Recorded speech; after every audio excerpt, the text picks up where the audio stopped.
ನಮಸ್ತೆ ವೀಕ್ಷಕರೇ. ನಾನು ಒಂದು ಕಥೆಯನ್ನು ಓದಿದೆ. ಅದನ್ನು ನಿಮ್ಮೊಂದಿಗೆ ಶೇರ್ ಮಾಡಬೇಕು ಅಂತ ಇಷ್ಟಪಡ್ತಿದ್ದೀನಿ. ಅದರಿಂದ ಮನುಷ್ಯ ತಿಳ್ಕೊಳೋದು ಬಹಳ ಇದೆ. ಮನುಷ್ಯನರು ನೆಗೆಟಿವನ್ನು ಬಿಟ್ಟು ಪಾಸಿಟಿವ್‌ನ ಹೇಗೆ ಜೀವನದಲ್ಲಿ ಅಳವಡಿಸ್ಕೊಳ್ಬೇಕು, ಅದ್ರ ಬಗ್ಗೆ ಈ ಕತೆ ಹೇಳ್ಕೊಡತ್ತೆ. ಈಗ ಆ ಕಥೆನ ನಿಮ್ಮೊಂದಿಗೆ ಶೇರ್ ಮಾಡ್ತೀನಿ. ಒಂದು ಫಲಭರಿತ ಬೋರೆ ಮರವಿತ್ತು. ಸುತ್ತೆಲ್ಲ ದಟ್ಟವಾದ ನೆರಳಿತ್ತು. ಆದರೆ ಅದಕ್ಕೆ ಮೈತುಂಬ ಮುಳ್ಳುಗಳಿದ್ದವು. ಒಬ್ಬ ಪ್ರವಾಸಿಗನು ಅದರ ಅಡಿಯಲ್ಲಿ ವಿಶ್ರಾಂತಿಸಲು ಬಂದ. ಪಕ್ವವಾದ ಹಣ್ಣು ಕಂಡು ಸಂತಸಗೊಂಡ. ಒಂದೆರಡು ತಿಂದು ಬಳಿಕ ವಿಶ್ರಾಂತಿಸಬಹುದು ಎಂದುಕೊಂಡ. ಮರವನೇರಲು ಹೋದ. ಆಗಲಿಲ್ಲ. ಮರದ ಮೈತುಂಬ ಮುಳ್ಳು. ಕಲ್ಲೆಸೆದ. ಎತ್ತರದ ಮರ. ಒಂದು ಹಣ್ಣೂ ಉದುರಲಿಲ್ಲ. ನಿರಾಸನಾಗಿ ಕುಳಿತು ವಿಚಾರ ಮಾಡಿದ. ಎಂಥ ಸುಂದರ ಮರ!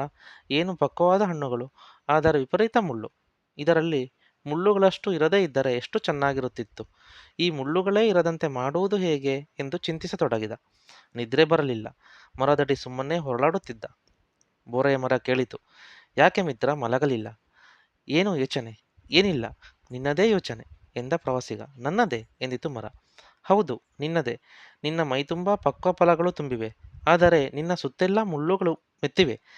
ನಿನ್ನ ಮೈಯಲ್ಲಿ ಈ ಮುಳ್ಳುಗಳಿರದೆ ಬರೀ ಹಣ್ಣುಗಳೇ ಇರಬೇಕಾಗಿತ್ತು. ಆಗ ನಿನ್ನ ಜೀವನ ಇನ್ನೆಷ್ಟು ಸುಂದರವಾಗಿರುತ್ತಿತ್ತು. ಅದಕ್ಕೆ ನಿನ್ನ ಮೈಯಿಂದ ಈ ಮುಳ್ಳುಗಳನ್ನೆಲ್ಲ ತೆಗೆಯುವುದು ಹೇಗೆಂದು ಚಿಂತಿಸುತ್ತಿರುವೆ ಎಂದ ಪ್ರವಾಸಿಗ. ಮನುಷ್ಯನೇ, ನೀನು ಮೊದಲು ಇಲ್ಲಿಂದ ಏಳು. ಇಲ್ಲದಿದ್ದರೆ ನನಗೂ ನಿನ್ನ ಚಿಂತೆಯ ಜಳ ಬಡಿದೀತು. ಸಾವಿರಾರು ವರ್ಷಗಳಿಂದ ನಾವು ಈ ಮುಳ್ಳುಗಳೊಂದಿಗೆ ಬದುಕಿದ್ದೇವೆ. ಆದರೆ ನಮ್ಮಲ್ಲಿ ಮುಳ್ಳುಗಳಿವೆ ಎಂಬ ಭಾವನೆ ಇರಲಿಲ್ಲ. ಈಗ ನಿನ್ನಿಂದಾಗಿ ನನಗೂ ಮುಳ್ಳಿನ ಭಾವ ಬಂದಿದೆ. ಒಂದು ವೇಳೆ ಮುಳ್ಳುಗಳೇ ಇರದಿದ್ದರೆ ನಿನ್ನಂಥ ಆಸೆ ಬುರುಕರು ನಮ್ಮಲ್ಲಿ ಬಂದು ಹಣ್ಣು ಉಳಿಯದಂತೆ ಮಾಡುತ್ತಿದ್ದರು. ಆಗ ವಿವಿಧ ಪಕ್ಷಿ ಮಿತ್ರರಿಗೆ ಆತಿಥ್ಯ ಕೊಡುವುದು ಹೇಗೆ ಸಾಧ್ಯವಾಗುತ್ತಿತ್ತು? ಅಂತೆಯೇ ಈ ಮುಳ್ಳಿನೊಂದಿಗೆ ನಾವು ನಗುನಗುತ್ತಾ ಬಾಳಿಕೊಂಡಿದ್ದೇವೆ.